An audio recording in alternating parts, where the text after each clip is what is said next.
அஸ்ஸலாமு அலைக்கும். இன்றைக்கி நெல்லை ஸ்டைல் சிக்கன் கிரேவி எப்படி செய்கிறதுன்னு பார்க்கலாமா? ஃபஸ்ட்டு ஒரு 1/2 kg சிக்கனை வந்து நல்லா மஞ்சள் பொடி போட்டு வாஷ் பண்ணி வச்சுருக்கேன். ஒரு பேனில் தேவையான அளவு ஆயில் ஊற்றி ஆயில் நல்லா ஹீட் பண்ணிக்கணும். ஆயில் நல்லா ஹீட் ஆகிடுச்சு. 3 வெங்காயத்தை குட்டி குட்டியாக கட் பண்ணி வச்சுருக்கேன்.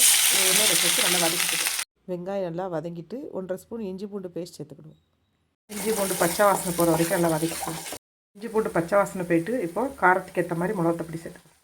1 ஸ்பூன் மஞ்சள் பொடி, 1/2 ஸ்பூன் பெப்பர் பவுட்ரு, 1/4 ஸ்பூன் ஜீரகப்பொடி, 1/4 ஸ்பூன் கரம் மசாலா, தனியா பொடி 1 ஸ்பூன், மீடியம் சைஸ் தக்காளி 2 கட் பண்ணி வச்சுருக்கேன், அதே இதில் சேர்த்துக்கலாம். தேவையான அளவு உப்பு. மசாலா தக்காளி எல்லாம் பச்சை வாசனை போகிற வரைக்கும் ஒரு 2 நிமிஷம் வதக்கிடுவோம். பச்சை வாசனைலாம் போயிட்டு இப்போ வந்து நம்ம சிக்கனை இதில் சேர்த்துக்கிறோம். சிக்கனை வந்து சேர்த்தாச்சு. இப்போ வந்து நம்ம இந்த எண்ணெயில் இந்த மசாலாலையும் சிக்கன் வந்து 2 நிமிஷம் குக் ஆகட்டும். பாருங்கள், சிக்கன் வந்து அந்த மசாலா எண்ணெயிலே நல்லா குக் ஆகிடுச்சு. நம்ம தண்ணியே சேர்க்கலை. இப்போ கொஞ்சமாக கிரேவிக்காக தேங்காய் பால் சேர்த்துக்கலாம். கிரேவி வந்து நல்லா எண்ணெய் பிரிஞ்சு வரட்டும். ஒரு 2 நிமிஷத்துக்கு ஸ்டவ்வை வந்து லோ ஃப்ளேமில் வச்சு ஒரு மூடி போட்டு மூடி வச்சுக்கலாம்.